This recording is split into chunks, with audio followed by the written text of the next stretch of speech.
আল্লাহ রাব্বুল আলামিন পবিত্র কোরআনুল কারীমের সূরাতুজ যারিয়াত এর 56 নম্বর আয়াতে বলেছেন, বা'দা আউযু বিল্লাহি মিনাশ শাইতানির রাজীম ওয়া মা খালাকতুল জিন্না ওয়াল ইনসা ইল্লা লিয়া'বুদুন। আল্লাহ পাক বলেছেন, আমি জিন এবং মানব জাতিকে শুধুমাত্র আমার ইবাদত করার জন্যই সৃষ্টি করেছি। আল্লাহ রাব্বুল আলামিন বলছেন, আমি জিন এবং মানব জাতিকে শুধুমাত্র আমার ইবাদত করার জন্যই সৃষ্টি করেছি, অন্য কোনো কারণে করিনি। আমরা এই আয়াতটা কম বেশি সবাই শুনেছি, কিন্তু সমস্যা হচ্ছে কিভাবে বাস্তবে এই আয়াতটাকে প্রয়োগ করব, এই বিষয়টা নিয়ে আমাদের মধ্যে অনেক সমস্যা আছে। আল্লাহ পাক বলছেন, আমাকে আপনাকে সৃষ্টি করেছেন শুধুমাত্র ইবাদত করার জন্যই। আর আমরা দুনিয়ার চিত্র যা দেখছি, যে আমরা দুনিয়ার কাজকর্মগুলো শেষ করে যদি সময় পাই তাহলে ইবাদত করতে আসি। আর আল্লাহ পাক বলছেন, তোমাদেরকে সৃষ্টি করেছি শুধু আমার ইবাদত করার জন্য, আর কোনো কারণে সৃষ্টি করি নাই। আর আমরা দেখছি যে আমরা দুনিয়ার সব কাজগুলো শেষ করার পর যদি কিছু সময় থাকে তাহলেই মসজিদে আসছি, তাহলেই কোরআন তেলাওয়াত করতে বসছি, তাহলে আল্লাহর কিছু ফিকির করি, পরকালের চিন্তা করছি যদি সময় পাই। তাহলে আল্লাহর কথা আর বাস্তবতার মধ্যে আকাশ পাতাল পার্থক্য দেখা যাচ্ছে।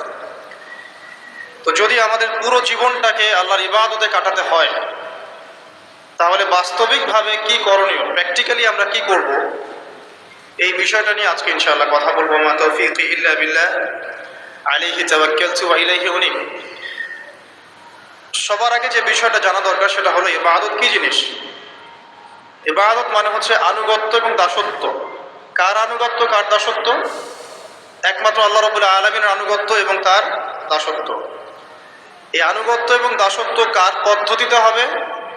উত্তর, মহান আল্লাহ প্রেরিত সর্বশেষ নবী মুহাম্মদুর রাসূলুল্লাহ সাল্লাল্লাহু আলাইহি ওয়াসাল্লামের দেখানো তরিকা এবং পদ্ধতিতে হতে হবে। তাহলে সারা জীবন ইবাদতে কাটানোর কি পদ্ধতি? সহজ উত্তর, পুরো জীবনের প্রতিটা কাজ যদি নবী সাল্লাল্লাহু আলাইহি ওয়াসাল্লামের দেখানো পথ এবং পদ্ধতি অনুযায়ী হয় এবং তার সুন্নাহ মাফিক হয়, ইনশাআল্লাহ তাআলা জীবনের প্রতিটা কাজই ইবাদত হিসেবে গণ্য হবে ইনশাআল্লাহ। যেমন জীবনের একটা বড় বিষয় হচ্ছে জীবনের লক্ষ্য নির্ধারণ করা। যদি কোনো ব্যক্তির জীবনের লক্ষ্য থাকে দুনিয়া, তাহলে আল্লাহ হয়তো তাকে দুনিয়া দিবেন, কম বেশি সে দুনিয়া পাবে ইনশাআল্লাহ, কিন্তু পরকালে তার কোনো অংশ থাকবে না। যদি কারো জীবনের উদ্দেশ্য হয় শুধুই দুনিয়া, আর যদি জীবনের উদ্দেশ্য হয় যে দুনিয়া আমার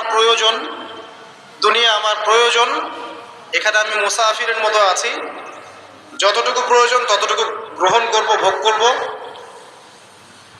এই দুনিয়াটাকে কাজে লাগিয়ে আমি পরকালে জান্নাত পেতে চাই, তাহলে ইনশাআল্লাহ তাআলা আল্লাহ পাক তাকে দুনিয়াও দিবেন, পরকালও দিবেন ইনশাআল্লাহ। যে ব্যক্তি শুধু দুনিয়ার জন্য দুনিয়া করে, সে ব্যক্তি দুনিয়া আখিরাত দুটোই হারায়। আর যে ব্যক্তি পরকালের জন্য দুনিয়া করে, সে ব্যক্তি দুনিয়া পরকাল দুটোই পাবে ইনশাআল্লাহ। কথা কি বুঝতে পারছেন? যে ব্যক্তি শুধু দুনিয়ার জন্যই দুনিয়া করে, এই ব্যক্তির পরকালের কোনো অংশ নাই, সে দুনিয়া আখিরাত দুটোই হারায়। আর যে ব্যক্তি পরকালের জন্য দুনিয়া করে, সে ব্যক্তি দুনিয়াও পাবে ইনশাআল্লাহ, পরকালও পাবে ইনশাআল্লাহ। তাহলে আমরা কি করা উচিত আমাদের? আমরা পরকালের উদ্দেশ্যে দুনিয়ার কাজগুলো করবো ইনশাআল্লাহ। এটা হবে জীবনের লক্ষ্য। দুনিয়া আমার প্রয়োজন, এখানে আমি মুসাফির। দুনিয়াতে আল্লাহ পাক নির্দিষ্ট সময় দিয়েছেন, কারো 20, 30, 40, 50 বা 100 বছর হায়াত আছে। এই সময়টুকুর মধ্যে নবী মুহাম্মদ সাল্লাল্লাহু আলাইহি ওয়াসাল্লামের অনুকরণ এবং তার সুন্নাহ মাফিক জীবনযাপন করার মধ্য দিয়ে পরকালে আল্লাহর রেজামন্দি এবং সন্তুষ্টি অর্জন করা, এই হলো জীবনের লক্ষ্য এবং উদ্দেশ্য।